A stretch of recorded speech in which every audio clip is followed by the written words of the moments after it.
नमस्कार दोस्तों, मैं विक्रम ढिल्लन श्री करणी क्लासेस के ऑनलाइन यूट्यूब चैनल पर आपका हार्दिक अभिनंदन करता हूं। दोस्तों, हमारा लोक देवताओं का चैप्टर चल रहा था। लास्ट लोक देवता अपन ने मल्लिनाथ जी और तल्लीनाथ जी तक अपनी बात हो गई थी। ठीक है, आगे अपन बात करते हैं कुछ राजस्थान के बचे हुए लोक देवता हैं उनके बारे में। तो आइए दोस्तों, शुरुआत करते हैं अपन राजस्थान के प्रसिद्ध लोक देवता हैं जिनका नाम है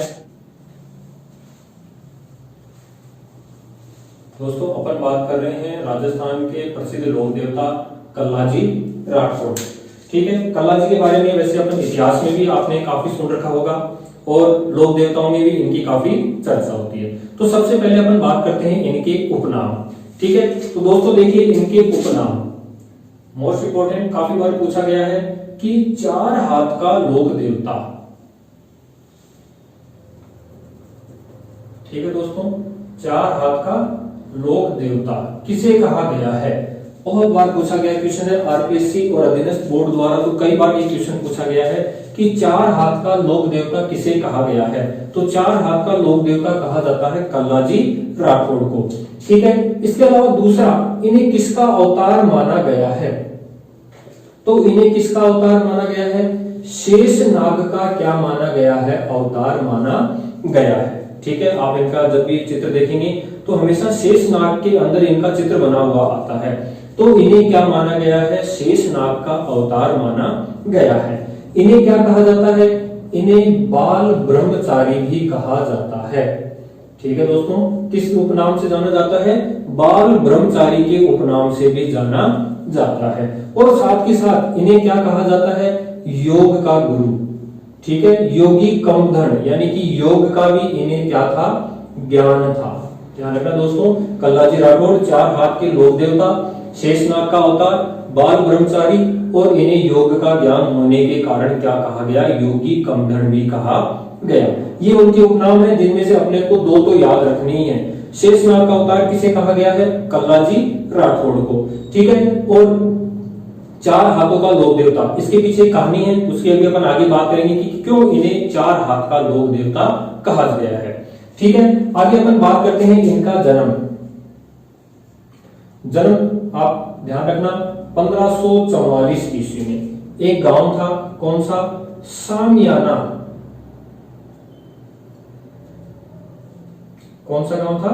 सामियाना गांव। कहां पर पड़ता है ये सामियाना गांव? नागौर में। क्योंकि देखो अपन बात कर रहे हैं राठौड़ वंश की। ठीक है, जो राव जोधा के चौथे पुत्र थे राव जोधा, जिनके द्वारा मेड़ता नागौर में कौन से वंश की? राठौड़ वंश की क्या की गई थी? स्थापना की गई थी। उन्हीं के वंशज कौन थे? कल्लाजी राठौड़। ठीक है, 1544 कौन सा गांव? सामियाना गांव, नागौर। ठीक है, इनके पिता कौन थे? आस सिंह राठौड़। पिता कौन थे? आस सिंह राठौड़। और सबसे महत्वपूर्ण बात करेंगे इनकी बुआ। ठीक है, बुआ या बुआजी कौन थी? मीराबाई, जिन्हें अपन किस नाम से? राजस्थान की राधा के नाम से जानते हैं। राजस्थान की राधा के नाम से किसे जाना जाता है? मीराबाई। ये इनकी कल्लाजी राठौड़ की क्या थी? बुआ थी। ठीक है, नेक्स्ट अपन बात करेंगे इनके चाचा। ठीक है, काका या फिर अपन बात करेंगे इनके चाचा। चाचा कौन थे? चाचा थे इनके जयमल मेड़तिया, या फिर इन्हें क्या कहा जाता है? जयमल राठौड़ कहा जाता है। मेड़ता के होने के कारण इन्हें क्या कहा गया? जयमल मेड़तिया। ठीक है, क्या उपनाम मिलता है इनका? जयमल मेड़तिया। तो जन्म की अपन ने बात कर ली। जन्म 1544, कौन सा गांव? सामियाना गांव, नागौर। ठीक है, पिता आस सिंह, बुआ कौन थी? मीराबाई, जिन्हें राजस्थान की क्या कहा गया है? राधा कहा गया है। और चाचा कौन थे? जयमल राठौड़ या जयमल मेड़तिया। तो आइए दोस्तों अपन बात कर लेते हैं कि इन्हें 4 हाथ का लोक देवता क्यों कहते हैं। देखो, बात अपन करते हैं मेवाड़ के इतिहास की। कहां के इतिहास की बात हो रही है? मेवाड़ के इतिहास की। और मेवाड़ के इतिहास में अपन चलते हैं सन 1567-68 में। 1567-68 में इस समय भारत पर शासन था अकबर का। मुगल शासक कौन? अकबर भारत के ऊपर क्या कर रहा था? शासन कर रहा था। तो क्या हुआ दोस्तों कि ये अकबर ने कहां पर आक्रमण किया? उदयपुर में। और इस समय यहाँ के शासक थे कौन? उदय सिंह। मेवाड़ पर आक्रमण किया और मेवाड़ पर शासन कौन कर रहे थे? महाराणा उदय सिंह। ठीक है। तो जब उदय सिंह ने क्या किया, उदय सिंह पर आक्रमण हुआ, तो उदय सिंह जो अपना चित्तौड़गढ़ दुर्ग है, इस दुर्ग की जिम्मेदारी किसको सौंप कर गए? दो व्यक्ति, जयमल और फत्ता सिसोदिया। ध्यान रखना, दोनों नाम इंपॉर्टेंट है, जयमल और फत्ता सिसोदिया। देखो इतिहास की बात अपन यहाँ पर बात इसलिए कर रहे हैं क्योंकि ये इतिहास किससे जुड़ा है? जयमल राठौड़ से। और ये जयमल राठौड़ वही है जिसको दुर्ग की क्या सौंपी गई थी? जिम्मेदारी सौंपी गई थी। अब दुर्ग की जिम्मेदारी सौंपकर उदय सिंह तो गोकुंदा की पहाड़ियों में चले गए थे। दुर्ग किसके पास? जयमल और फत्ता सिसोदिया। अकबर द्वारा क्या किया जा रहा था? अकबर द्वारा दुर्ग की दीवारों को क्षतिग्रस्त करने के लिए तोप के गोलों का क्या हो रहा था? आक्रमण हो रहा था। और ये जयमल क्या कर रहे थे? रात के समय उस किले की दीवारों को वापस क्या कर लेते थे? निर्माण कर लेते थे। अब यहाँ पर क्या हुआ कि अकबर के पास एक बंदूक थी जिसका नाम था संग्राम बंदूक। इस संग्राम बंदूक से फायर किया गया और वो जयमल के क्या लगा? वो गोली आकर पैरों में लगी। अब ऐसी कंडीशन हो गई कि जयमल क्या नहीं चल सकते थे? अपने पैरों से नहीं चल सकते थे। ठीक है, तो अब ऐसी स्थिति आ गई कि किले के दरवाजे खोलने पड़े और इन्हें युद्ध भूमि में अकबर का सामना करना पड़ा। तब क्या हुआ कि कल्लाजी द्वारा अपने चाचा जयमल को अपने क्या बिठाया गया? कंधों के ऊपर बिठाया गया और कंधों पर बिठाकर युद्ध लड़ना शुरू किया। अब देखो दोस्तों, आपके सामने ऐसी सिचुएशन है कि कोई व्यक्ति आपके कंधों पर है और आपके दोनों हाथों में तलवार है और कंधों पर जो व्यक्ति बैठा है उसके दोनों हाथों में क्या है? तलवार है। तब ऐसी स्थिति में दूर से देखने वाले व्यक्ति को क्या लगता है कि कोई चार हाथों का व्यक्ति अपने सामने क्या लड़ रहा है? युद्ध लड़ रहा है। ठीक है, जब अकबर की सेना ने यह दृश्य देखा कि मतलब चार तलवारें एक साथ चल रही हैं, तो इन्हें क्या उपनाम दिया गया? चार हाथों का क्या नाम दिया गया? लोक देवता कहा गया। तो आई क्या इसके पीछे कहानी कि अकबर के जो 1567-68 का अकबर का चित्तौड़ आक्रमण था, तो जयमल मेड़दिया को कल्लाजी ने अपने कंधों पर बिठाकर क्या लड़ा? युद्ध लड़ा और युद्ध लड़ते हुए दोनों क्या प्राप्त हुए? वीर गति को प्राप्त हुई। ठीक है दोस्तों, तो आज भी देखो जो राठौड़ वंश है या जो राठौड़ जो राजपूत है वो आज भी जब भी किसी का अभिवादन करते हैं तो जय चार भुजा की बोलकर क्या करते हैं? अभिवादन करते हैं। ठीक है, तो कल्लाजी राठौड़ को क्या कहते हैं? चार हाथों का क्या कहते हैं? लोक देवता कहते हैं। ठीक है, अब अपन आगे बात करते हैं कल्लाजी का क्या हुआ? जो प्रमुख मंदिर है, इनका जो प्रमुख मंदिर है वो कहां पर है? सामियाना नागौर में तो क्या है? इनका जन्म। और जो प्रमुख मंदिर है सामलिया गांव, और सामलिया गांव कहां पर पड़ता है? डूंगरपुर में। ठीक है, इनकी यहां पर क्या बनी हुई है? काले पत्थर की क्या है? मूर्ति बनी हुई है। और इस मूर्ति पर क्या चढ़ाई जाती है दोस्तों? केसर। और क्या चढ़ाई जाती है? अफीम क्या की जाती है? चढ़ाई जाती है। ध्यान रखना, इंपॉर्टेंट थिंग, चार हाथों के लोक देवता। कल्लाजी राठौड़ का प्रमुख मंदिर कहां पर बना हुआ है? सामलिया गांव, डूंगरपुर में। काले पत्थर की मूर्ति है और इसे केसर या क्या चढ़ाई जाती है? अफीम चढ़ाई जाती है। और इनकी सिद्ध पीठ ध्यान रखना कहां पर है? रनेला में। ध्यान रखना दोस्तों, इनकी सिद्ध पीठ कहां पर बनी हुई है? रनेला। ठीक है, कुछ किताबों में आपको चित्तौड़गढ़ मिलेगा, कुछ में सिरोही मिलेगा। ठीक है, तो यहाँ कंफ्यूज नहीं होना है। ठीक है, कुछ ज्यादातर इतिहासकार कहां पर मानते हैं? इनकी सिद्ध पीठ कहां पर है? रनेला, चित्तौड़गढ़ में। ठीक है, तो दोस्तों ये अपनी बात की कल्लाजी राठौड़, जिनके उपनाम चार हाथ का लोक देवता।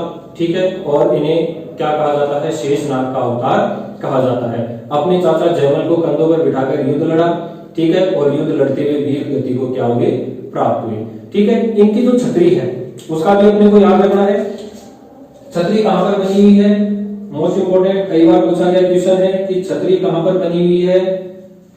चित्तौड़गढ़ दुर्ग में। छतरी कहां पर बनी हुई है? चित्तौड़गढ़ दुर्ग में। ठीक है, और कौन से गेट के पास? भैरवपोल दरवाजे के पास। कौन से दरवाजे के पास? भैरवपोल दरवाजे के पास। और इनके गुरु, कल्लाजी के गुरु का भी क्या नाम था? भैरवनाथ। ध्यान रखना दोस्तों, कल्लाजी के गुरु का भी क्या नाम था? भैरवनाथ। ठीक है, तो यहां पर अपना कल्लाजी क्या होता है? कंप्लीट होता है। नेक्स्ट जो लोक देवता है, आगे जितने भी जो राजस्थान के लोक देवता बचे हैं उनकी अपन महत्वपूर्ण बातें करेंगे कि कौन सा लोक देवता क्या है और इसकी क्या विशेषता है। तो देखो नेक्स्ट लोक देवता अपन बात कर लेते हैं हरिराम जी या हरिराम बाबा। ठीक है, इनके देखो केवल कुछ महत्वपूर्ण बातें ध्यान रखनी है। पिता कौन थे? राम नारायण जी। पिता कौन थे? राम नारायण जी। और इनका मंदिर कहां पर है? झोरडा गांव। झोरडा गांव कहां पर पड़ता है? नागौर में। और सबसे महत्वपूर्ण हरिराम जी की जो सबसे महत्वपूर्ण इंपोर्टेंट बात जो अपने को याद रखनी है, वो क्या याद रखनी है कि इनकी किसकी पूजा की जाती है? सांप की, बाम्बी की क्या की जाती है? पूजा की जाती है। ये ध्यान रखना बहुत इंपॉर्टेंट है कि सांप की, बाम्बी की पूजा की जाती है। जो हरिराम जी का जो मंदिर बना हुआ है झोरडा गांव में, वहां पर किसकी पूजा की जाती है दोस्तों? सांप की, बाम्बी की क्या की जाती है? पूजा की जाती है। ठीक है, पिता रामनारायण जी, मंदिर कौन से गांव में? झोरडा गांव। कहां पर बना हुआ है? नागौर। और इन्हें सर्पदंश का भी क्या कहा जाता है? देवता। ध्यान रखना, सर्पदंश का भी क्या कहा जाता है? देवता कहा जाता है। हरिराम जी को सर्पदंश का भी क्या कहा जाता है? देवता कहा जाता है। ठीक है, तो ये यहां पर अपने कौन होते हैं? हरिराम जी भी कंप्लीट होते हैं।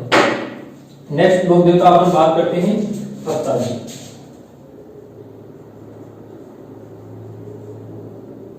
ठीक है दोस्तों, देखो फत्ता जी का जो मंदिर बना हुआ है, मंदिर कहां पर बना हुआ है? एक जगह है साथू गांव। और साथू गांव कहां पर पड़ता है? जालोर में। ध्यान रखना, फत्ता जी का जो मंदिर बना हुआ है साथू गांव कहां पर पड़ता है? जालोर में। और मेला कब पड़ता है? ध्यान रखना, ये इंपॉर्टेंट है। तिथि हमेशा एग्जामिनर आपको यही कंफ्यूज करेगा, तिथि पूछकर ही कंफ्यूज करता है। मेला कब पड़ता है? भाद्रपद शुक्ल नवमी को इनका क्या बढ़ता है? साथू गांव में मेला भरता है। ठीक है, और अपनी भूमि की रक्षा के लिए, ठीक है, गांव की जो मान मर्यादा है, या इसे अपन कह सकते हैं मान मर्यादा की रक्षा के लिए प्राणों का क्या दिया? बलिदान दिया। ध्यान रखना दोस्तों, भूमि की रक्षा के लिए अपने प्राणों का इन्होंने क्या दिया था? बलिदान दिया था।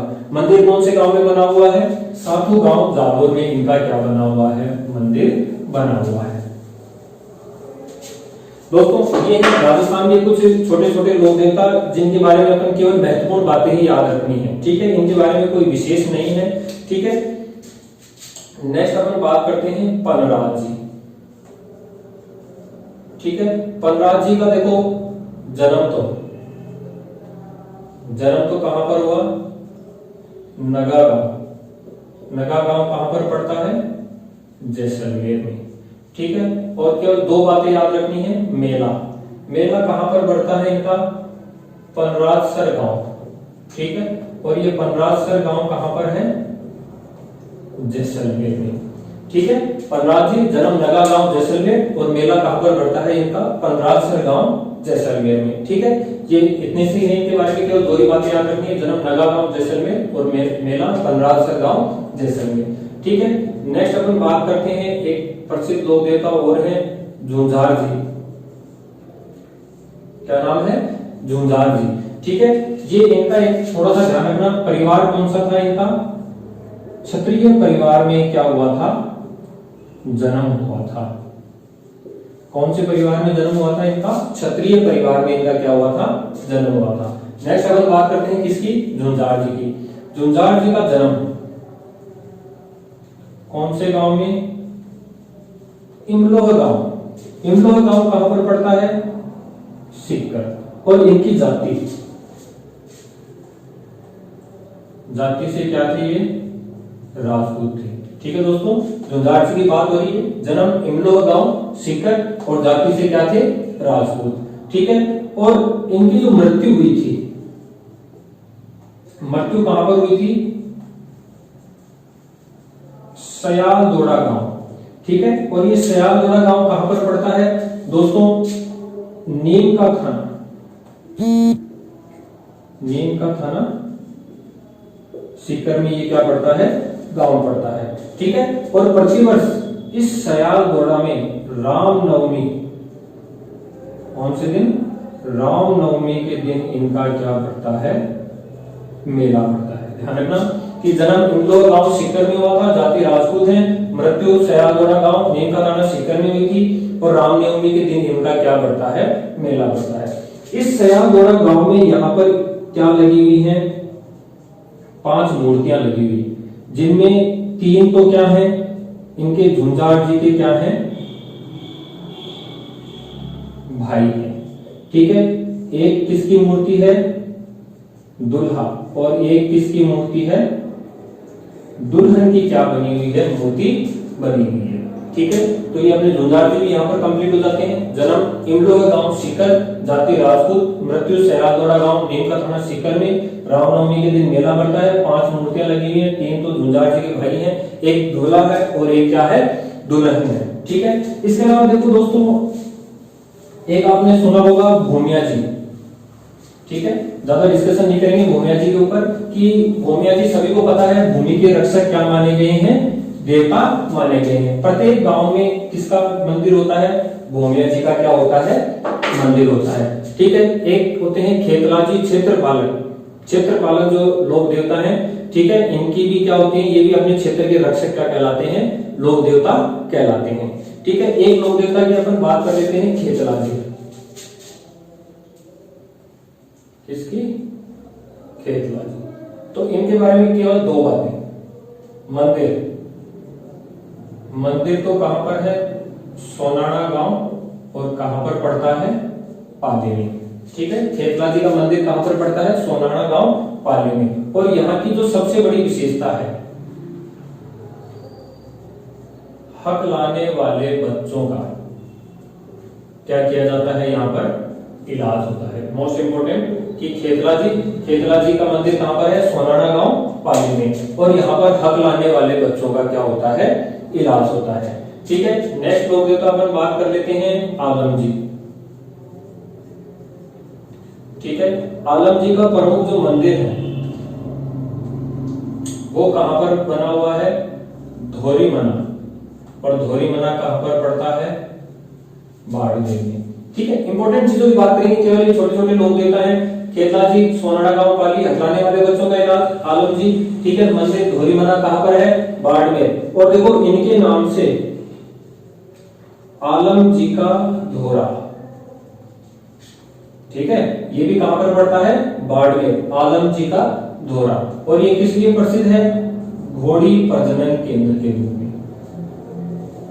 किसके रूप में प्रसिद्ध है दोस्तों? ये घोड़ी प्रजनन के रूप में। और इसे क्या कहा जाता है?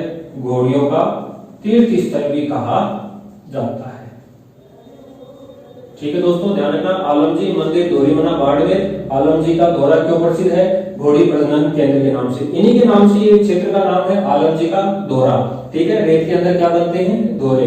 और किसके लिए? घोड़ियों का। इसे क्या कहा जाता है? तीर्थ स्थल कहा जाता है।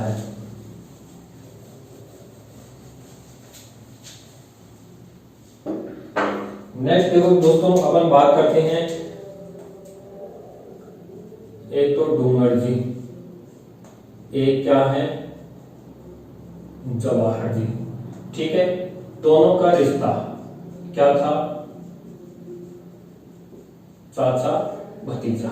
ठीक है, बहुत इंपॉर्टेंट है, इनको तो अपने को याद ही करना है। दोनों लोक देवताओं को अपने को याद करना है। साथ में है दोनों, डूंगर जी और जवाहर जी। ठीक है, दोनों का रिश्ता क्या था? चाचा भतीजा। ठीक है, इनको देखो, जहां ये लोकल बलजी बूढ़ जी, ठीक है, इनको इन नाम से भी क्या किया जाता है? जाना जाता है। ठीक है, डूंगर जी जवाहर जी चाचा भतीजे थे, और इनको किन नाम से? बलजी और बूढ़ जी के भी क्या किया जाता है? नाम से जाना जाता है। ठीक है, तो देखो इन दोनों का जन्म कौन सा? बठोट पाटोदा गांव। बठोट पाटोदा गांव कहां पर पड़ता है? सीकर जिले में। ठीक है, ध्यान रखना दोस्तों, कई बार क्वेश्चन पूछा गया है। डूंगर जी और जवाहर जी दोनों का रिश्ता क्या था? चाचा भतीजा। जन्म कहां पर हुआ है? बाठोट पटोदा में हुआ है। तो सीधी सी बात है, ये क्या करते थे? देखो, ये क्या करते थे? ये अमीर लोगों को लूटते थे। ठीक है, अपने को याद रखना है, ये किसको लूटते थे? अमीर लोगों को लूटते थे, और लूटे हुए धन को गरीबों में क्या कर देते थे, बांट देते थे। जो धन लूटते थे वो किसको बांट देते थे, गरीबों में। इसलिए ये क्या कहलाए, गरीबों के लोक देवता। ठीक है, क्वेश्चन आए कि गरीबों का लोक देवता किसे कहा जाता है, तो किसे कहा जाता है, डूंगर जी जवाहर जी को कहा जाता है।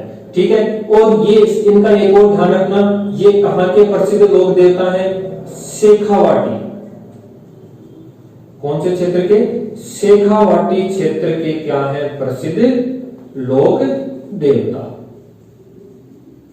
ध्यान रखना, कौन से क्षेत्र के प्रसिद्ध लोक देवता है, शेखावाटी क्षेत्र के ये क्या है, प्रसिद्ध लोक देवता है।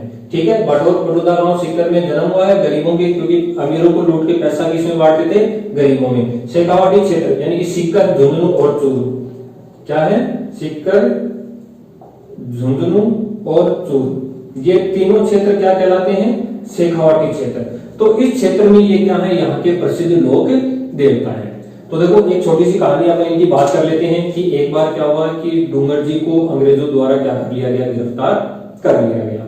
ठीक है, तो तब जवाहर जी ने अपने दो साथी, ध्यान रखना जवाहर जी के दो साथी थे, एक तो कौन था, कर्णा भील, और दूसरा कौन था, लोट्या जाट। इनके माध्यम से डूंगर जी को इन्होंने क्या करवाया, आजाद करवाया। और डूंगर जी जैसे ही जेल से बाहर आते हैं तो ध्यान रखना क्वेश्चन पूछा गया था कौन सी छावनी को लूटा था, तो इन्होंने कौन सी छावनी को लूटा था, नसीराबाद की छावनी को जेल से बाहर आते ही इन्होंने क्या कर लिया था, लूट लिया था। ठीक है, किसके द्वारा लूटा गया, डूंगर जी के द्वारा। डूंगर जी को आजाद करवाने में किसने भूमिका निभाई, जवाहर जी ने, किसके साथ, कर्णा भील और लोट्या जाट के साथ। ठीक है, और इन्होंने कौन सी छावनी को लूटा, नसीराबाद की छावनी को लूटा। फिर उसके बाद देखो अंग्रेजों ने क्या किया, एक एजीजे, एजेंट टू गवर्नर जनरल, 1832 में ये पद प्रारंभ हुआ था, और इस समय एजीजे था सदरलैंड। तो इनके द्वारा इनको गिरफ्तार करने का क्या किया गया, प्रयास किया गया, लेकिन ये फरार हो जाते हैं। जवाहर जी तो बीकानेर के शासक रतन सिंह और डूंगर जी को मारवाड़ के शासक तखत सिंह द्वारा क्या दी जाती है, शरण दी जाती है। और ये कौन से क्षेत्र के, शेखावाटी क्षेत्र के प्रसिद्ध क्या रहे हैं, लोक देवता रहे हैं। ठीक है, और दोनों चाचा भतीजे थे। और अगर क्वेश्चन है गरीबों का लोक देवता किसे कहा जाता है, तो गरीबों का लोक देवता किसे कहा जाता है, डूंगर जी जवाहर जी को कहा जाता है। नेक्स्ट अपन बात करेंगे दोस्तों किसके बारे में, नाम सुना होगा आपने, भूरिया बाबा, या इन्हें क्या कहा जाता है, गौतमेश्वर। ठीक है, नेक्स्ट लोक देवता कौन है, भूरिया बाबा, या इन्हें क्या कहा जाता है, गौतमेश्वर। ठीक है, तो देखो भूरिया बाबा, ये इनके प्रमुख मंदिर कहां पर है, पाली, सिरोही और कहां पर है, प्रतापगढ़। ठीक है दोस्तों, इनके तीन जगह पर मंदिर है, भूरिया बाबा, गौतमेश्वर, ठीक है, पाली, सिरोही और प्रतापगढ़। तो इन्हें तो देखो किसका प्रतीक माना गया है, इन्हें किसका प्रतीक माना गया है, शौर्य का प्रतीक माना गया है। ठीक है, शक्ति या शौर्य का क्या माना गया है, इन्हें प्रतीक माना गया है। ठीक है, नेक्स्ट अपने को क्या ध्यान रखना है कि किसके, मीणा जाति के